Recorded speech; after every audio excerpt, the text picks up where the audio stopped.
Ensuite, l'étape d'après, à mesure qu'on va avancer vers l'automne-hiver, il y aura des rendez-vous chaque semaine. On va regarder les choses. Et on va regarder où on en est. Si on voit qu'on n'est pas au rendez-vous de la responsabilité collective, à ce moment-là, on se posera la question. On va dire, est-ce qu'on doit être plus contraignant?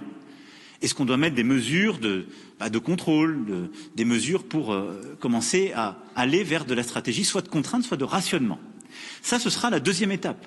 Je pense que, et encore une fois, ça c'est dans nos mains. Si nous sommes tous responsables et qu'on prend notre part, tout porte à croire qu'on n'atteindra pas ce deuxième seuil. Mais en tout cas, il y a ensuite un deuxième seuil où on a la sobriété plus contrainte. Je ne veux pas qu'on commence par là, parce que je préfère jouer sur la liberté et la responsabilité.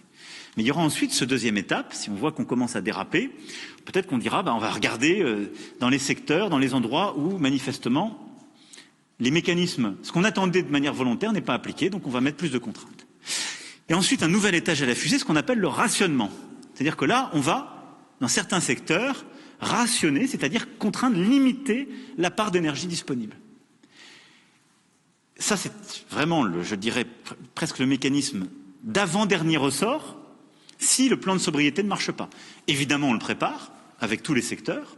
C'est quelque chose qu'on connaît, sur le plan électrique comme sur le plan gazier. C'est quelque chose qui est contraignant. Aujourd'hui, si nous savons être au rendez-vous de la sobriété et de la solidarité, nous n'en aurons pas besoin. Mais on doit se préparer au cas où.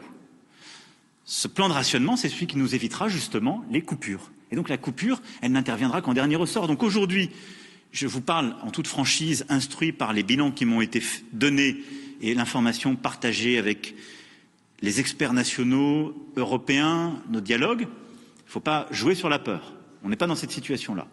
Nous avons notre destin en main, parce que depuis le mois de février, on a fait beaucoup de choses et on a changé beaucoup de choses. Et parce qu'on sait que si on arrive à être au rendez-vous de la solidarité et de la sobriété, c'est dans notre main. Mais avant la coupure, il y a beaucoup d'étapes, comme je viens de les décrire.